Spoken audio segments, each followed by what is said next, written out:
Bismillahirrahmanirrahim. Assalamualaikum warahmatullahi wabarakatuh. Waalaikumsalam warahmatullahi wabarakatuh.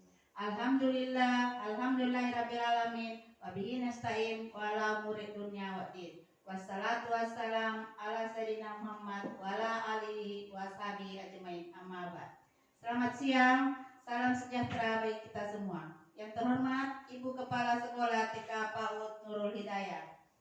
Yang saya hormati rekan-rekan guru yang masih tetap semangat di siang hari ini. Syukur alhamdulillah kita panjatkan kehadirat Allah Subhanahu wa taala atas segala limpahan rahmat-Nya sehingga pada hari ini kita masih diberi nikmat berupa kesehatan. Kesempatan untuk dapat berkumpul di tempat ini di TK PAUD Nurul Hidayah untuk mendengarkan diseminasi aksi nyata guru penggerak angkatan 9. Salawat dan salam marilah kita aturkan kepada junjungan kita Nabi Muhammad SAW karena telah menyelamatkan kita dari kegelapan. Amin ya rabbal alamin.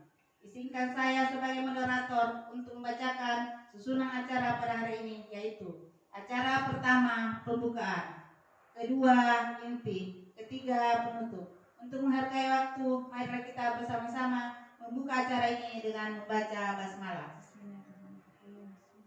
Sebelum kita masuk ke acara inti, saya mempersilahkan kepada ibu-ibu untuk melakukan penandatanganan daftar hadir peserta diseminasi.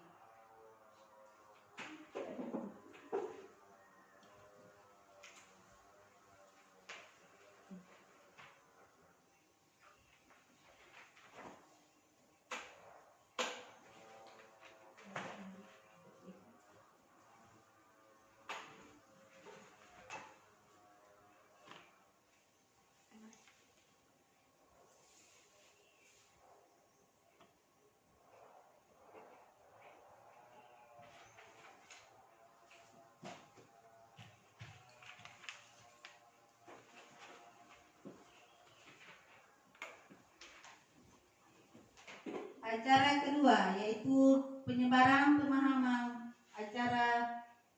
pengalaman penerapan budaya positif yang akan dipresentasikan oleh calon guru penggerak dari sekolah kita, yaitu Ibu Andi Syahdan SPD. Kepada beliau kami persilahkan dengan hormat.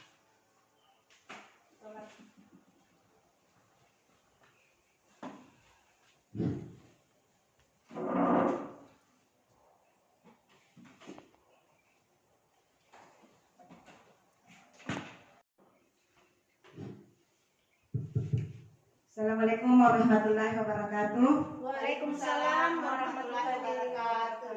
Yang terhormat Ibu Kepala TK PAUD Nurul Hidayah Bengkaharu, yang saya hormati rekan-rekan guru hebat yang masih tetap semangat pada pagi hari ini, pada siang hari ini. Puji syukur kita panjatkan kehadirat Allah Subhanahu wa taala karena kita masih diberikan kesehatan dan kesempatan sehingga kita diberikan kesempatan untuk berkumpul di tempat ini. Salawat serta salam kita kirimkan atas junjungan Nabiullah Muhammad sallallahu alaihi wasallam yang telah mengangkat derajat kita dari alam gelap gulita menuju alam yang terang benderang, dan semoga di yaumul akhir kita mendapat syafaatnya. Amin amin ya rabbal alamin. Pada kesempatan kali ini izinkanlah saya untuk memaparkan aksi nyata budaya positif yang sebagai tugas dari modul 1. Di modul 1 ini saya sudah selesai dan terbagi atas 4, yaitu modul 1.1 tentang filosofi Ki Hajar Dewantara, yaitu menuntun pendidikan dan pengajaran dengan cara menuntun sesuai dengan kodrat alam dan zaman. Yang kedua yaitu modul 1.2 tentang nilai dan peran guru penggerak. Modul 1.3 visi guru penggerak, dan modul terakhir adalah modul 1.4 tentang disiplin positif. Saya berdiri di sini bukan karena saya pintar atau banyak ilmu. Saya berdiri di sini untuk memaparkan materi yang telah saya dapatkan pada program pendidikan guru penggerak sebagai tugas dari modul 1.4, yaitu pengembasan aksi nyata di lingkungan sekolah.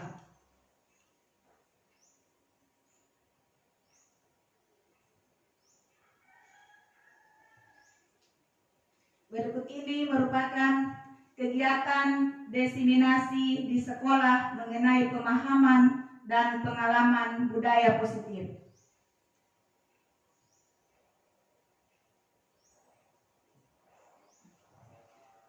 Sebelum saya masuk ke materi, saya mengucapkan selamat datang guru hebat.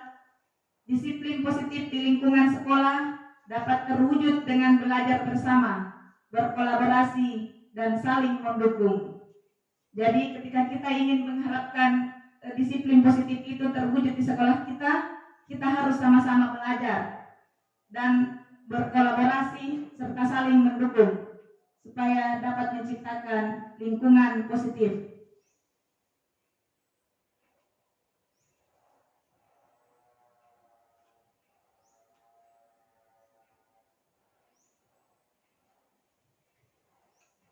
Dalam konsep utama modul 1.4 tentang budaya positif, ada 6 poin yang ingin saya paparkan pada kesempatan kali ini, yaitu yang pertama tentang perubahan paradigma belajar, yang kedua tentang disiplin positif dan nilai kebajikan universal, yang keempat kebutuhan dasar manusia, yang kelima motivasi belajar manusia.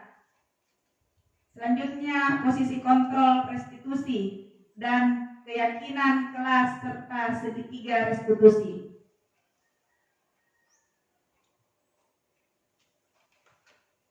Pembelajaran dengan paradigma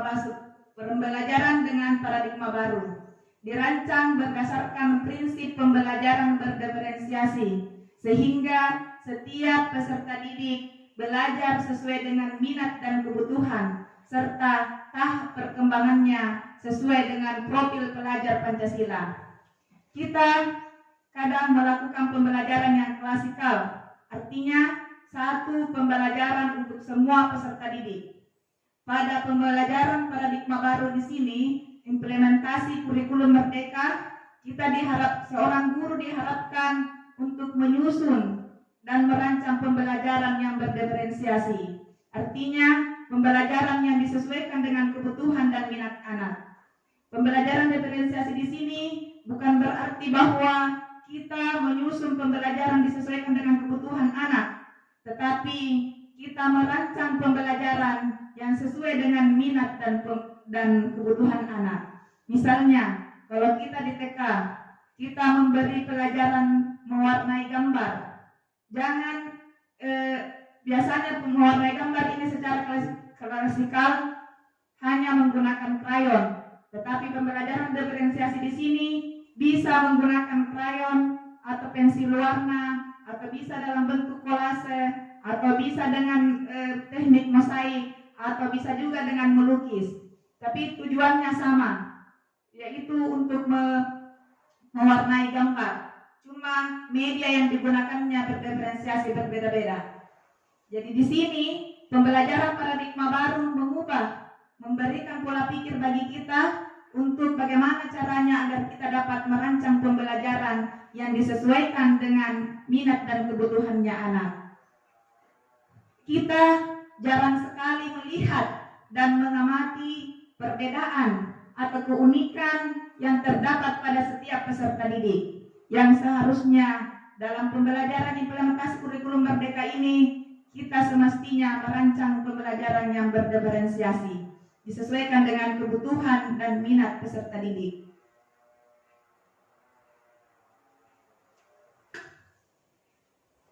Perubahan paradigma kegiatan kepalan tangan. Di sini ada sebuah permainan yang bisa kita gunakan untuk memberikan posisi kontrol terhadap diri kita sendiri, yaitu ada dua antara A dan B, Anda dan teman Anda. Sobeklah secari kertas kecil, tulis benda atau sesuatu yang sangat berharga untuk Anda, letakkan di salah satu tangan Anda.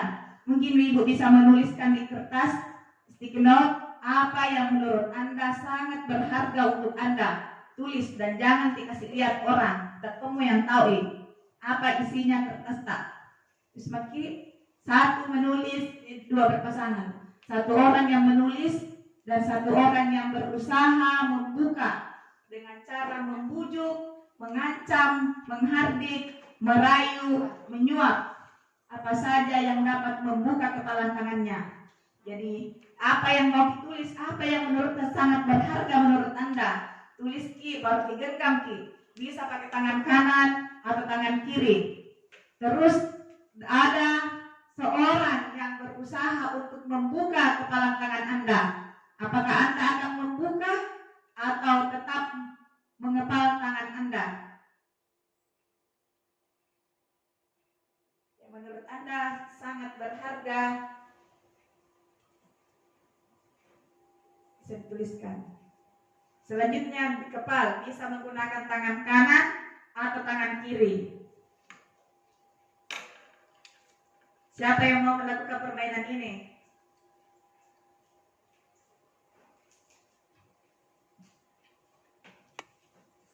Satu saja atau satu yang sangat genggam genggam Disobek jangan disobek, genggam digenggam itu pelunya di atas. A dan B, Anda dan teman Anda. Sobeklah secara kertas kan kecil gitu. Tuliskan benda atau sesuatu yang sangat berharga untuk Anda. Letakkan di salah satu tangan Anda dan salah satu orang yang berusaha untuk membuka. Kita ibu kayak tangannya pasti. Ibu bagaimana caranya supaya mau buka tangannya? Iya. Mau tidak buka atau tidak, terserah kita mau kibujuki atau kiancam. Terima kasih atas kesempatan yang diberikan kepada kami. Baiklah, kami akan membujuk salah satu teman kami atas nama Bu Hasti. Jadi genggaman tangannya berisikan tulisan yang paling berharga pada dirinya. Terima kasih Bu Hasti. Bagaimana Bu Hasti? Apakah genggaman tangannya kuat sekali? Bisa dibuka Bu Hasti? Kenapa tidak mau dibuka? Ibu Hasti. Mau dikasih belikan di Masto. Mau dibelikan pula. Bisa membujuk, bisa menyuap, buka bisa. Jadi Bu Hasti, kalau kita buka Bu Hasti apa maunya? Mau dibelikan garpu. Oh iya, kalau begitu kami akan memenuhi permintaan Ibu. Silakan dibuka. Alhamdulillah, genggaman tangannya sudah kami buka. Baiklah, kami akan bacakan. Kebetulan di sini isinya yang paling berharga pada dirinya teman kami Ibu Hasti, yaitu kesehatan, keluarga, dan kebahagiaannya. Di sini kita ambil keluarga yang paling bahagia. Ada 3 poin. Terima kasih. Terima kasih. Di sini saya ingin bertanya dulu ke Bu Hasti. Kenapa? Apa alasannya sehingga Anda bisa dengan mudah membuka kepala tangan Anda, padahal ini merupakan sesuatu yang sangat berharga? Apa karena dapat bujukan atau dapat karena disuap gerokok atau apa? Kenapa gini? Dan disuap dengan rokok.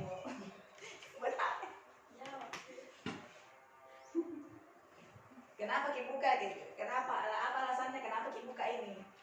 Karena dibujuk, setelah dibujuk dirayu, terus disuap dengan kerupuk dan gula-gula.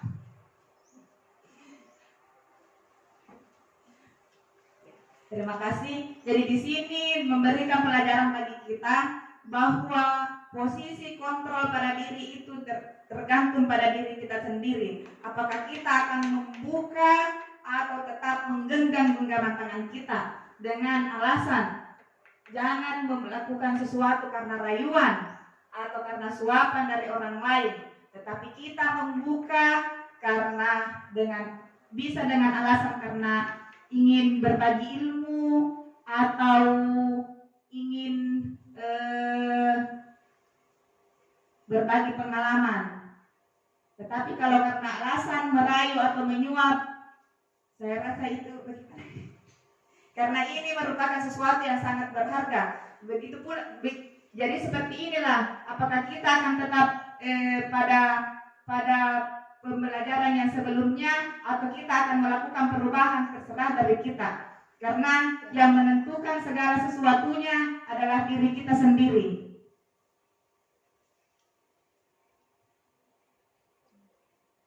Tanpa ada pengaruh dari luar.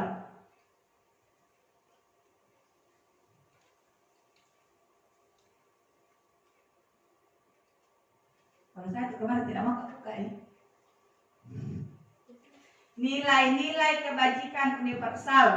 Nilai-nilai kebajikan adalah sifat-sifat positif manusia yang merupakan tujuan mulia yang ingin dicapai setiap individu. Nilai-nilai tersebut bersifat universal dan lintas bahasa, suku bangsa, agama maupun latar belakang.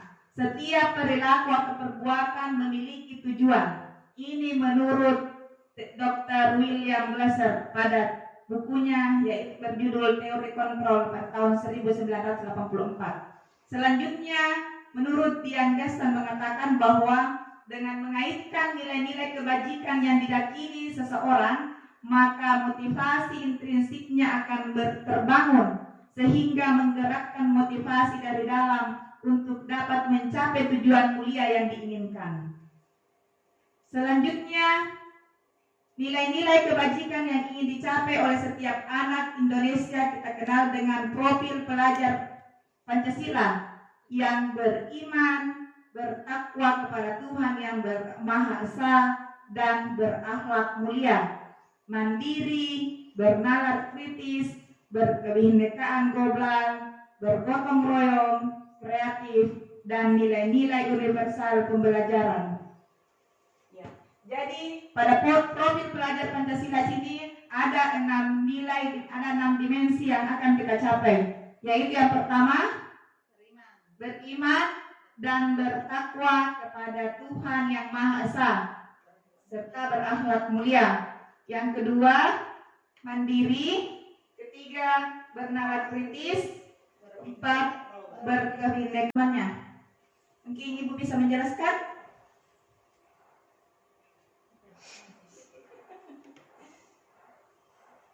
Kira-kira apa yang akan kita lakukan ketika ada anak-anak yang selalu terlambat?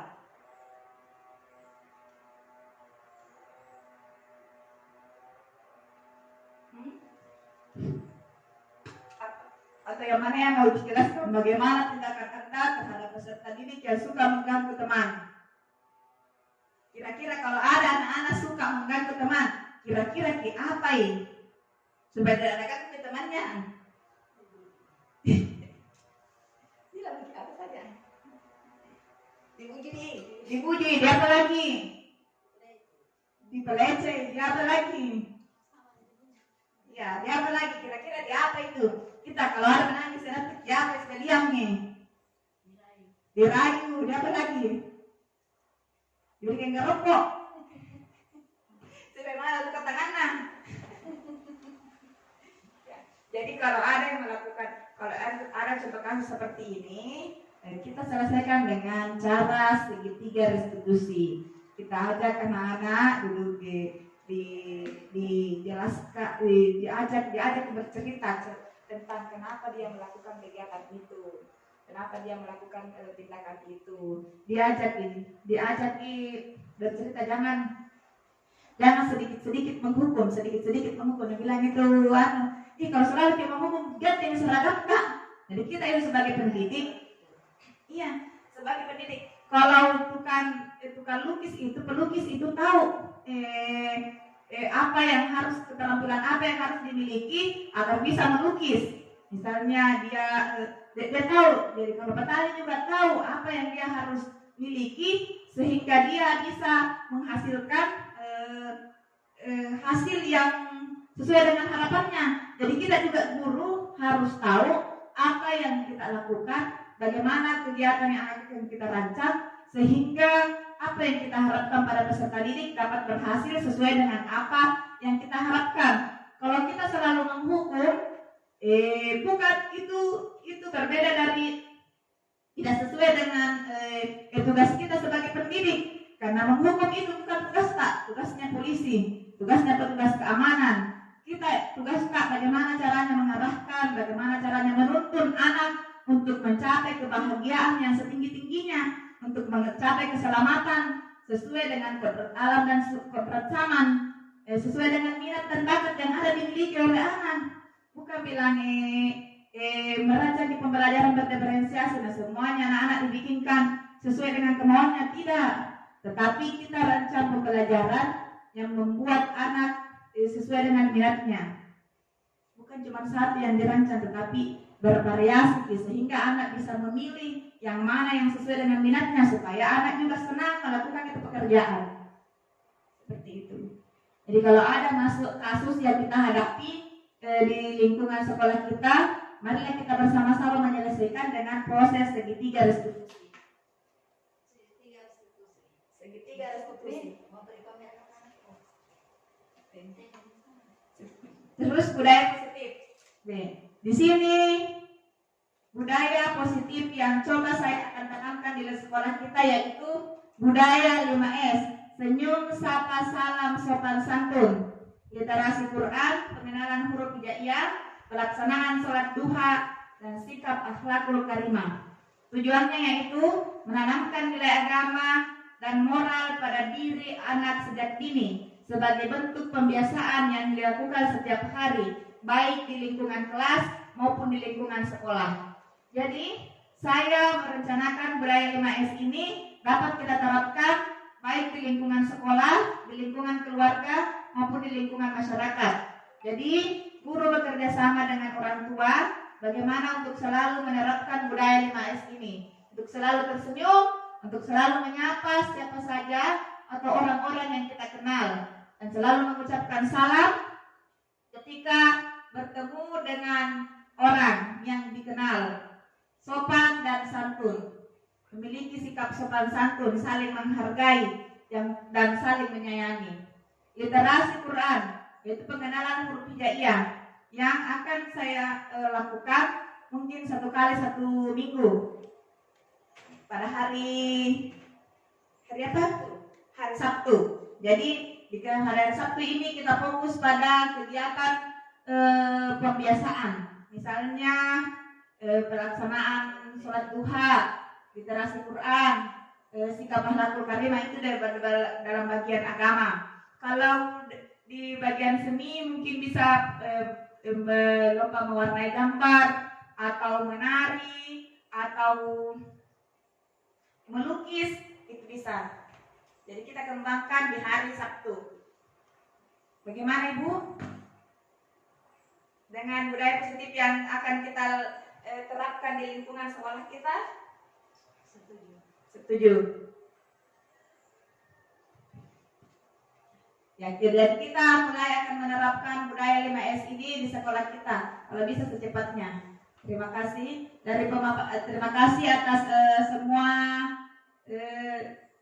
atas waktu yang telah diberikan kepada saya, dan semoga kita bisa menerapkan disiplin positif di sekolah kita yaitu yang pertama yaitu penerapan budaya paradigma baru yang dulunya kita memberikan pembelajaran secara klasikal. Kalau sekarang kita akan mencoba merancang pembelajaran berdiferensiasi yang disesuaikan dengan minat dan kebutuhan peserta didik. Yang kedua yaitu posisi kontrol yang terbagi atas 5, yaitu penghukum, pembuat rasa bersalah, berteman, pengawas, dan manajer. Kita akan mencoba menerapkan posisi manajer di lingkungan sekolah. Bagaimana anak bisa bertanggung jawab dan mencari solusi atas tindakan perilaku yang telah dilakukannya. Berdasarkan 5 dan motivasi untuk melakukan sesuatu itu jangan karena kita tidak enak atau takut karena dihukum atau ingin mendapatkan penghargaan, tetapi kita sedianya melakukan sesuatu itu memang dari dalam hati kita, terdorong dari dalam diri, dari unsur intrinsik diri sendiri, bukan dari dorongan orang lain. Karena kalau dari dorongan orang lain itu sifatnya sementara dan akan membuat salah satu pihak merasa tertekan atau tidak enak. Jadi sebaiknya kita melakukan sesuatu karena motivasi diri sendiri. Terus mengenai keyakinan kelas. Keyakinan kelas yang kita sepakati dan keyakinan kelas yang kita buat sebaiknya jangan lagi yang berupa perintah, tetapi kita mengajak peserta didik untuk bersama-sama membuat keyakinan kelas, apa yang harus kita terapkan di kelas, sehingga kalau kita membuat keyakinan kelas secara bersama-sama, insya Allah kita akan bisa melakukannya secara ikhlas, karena itu merupakan kesepakatan dari kita sendiri, bukan orang lain yang memerintah. Terus dalam proses menyelesaikan masalah, kita selesaikan menggunakan segitiga restitusi, yaitu pertama menstabilkan identitas, yang kedua validasi tindakan, dan yang ketiga adalah menanyakan keyakinan. Demikianlah pemaparan saya pada diseminasi hari ini. Lebih dan kurangnya saya mengucapkan mohon maaf apabila ada kata-kata yang tidak berkenan di hati. Dan saya ucapkan banyak terima kasih kepada ibu-ibu yang telah meluangkan waktu untuk tinggal mendengarkan paparan yang saya lakukan sebagai tugas dari modul 1.4 aksi nyata budaya positif yang insya Allah akan saya terapkan di lingkungan sekolah kita TK PAUD Nurul Hidayah Desa Batuharu. Saya kira dengan ucapan wallahu muwaffiq ila aqwamit thariq. Assalamualaikum warahmatullahi wabarakatuh. Saya kembalikan kepada moderator. Itulah tadi pemaparan dari Ibu Andi Syahdan. Saya tutup sekian. Assalamualaikum warahmatullahi wabarakatuh. Waalaikumsalam warahmatullahi wabarakatuh.